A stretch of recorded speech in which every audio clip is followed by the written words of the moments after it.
кешегі ғұндардың, қасқыр рухты бабалардың бүгінгі ұрпағымын.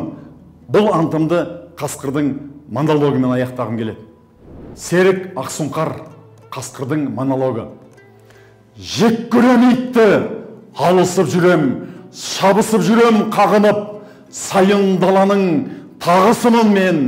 Не деген ғажап тағылық, шауып түсемін, күш алғысымды сыйғыз алмай ішіме, адамның алмас пышағы сынды ырзамын азу тісіме.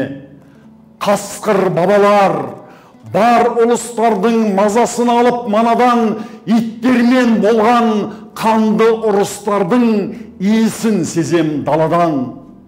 Қаңқу сөз жүрек кегін үрлейді, қорлық қарғысқа барабар.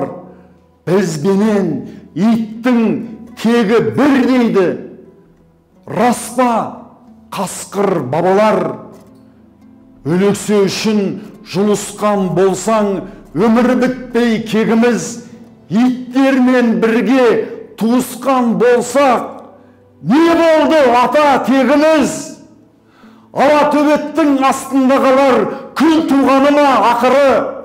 Неге үндемейсіңдер, қасқыр бабалар?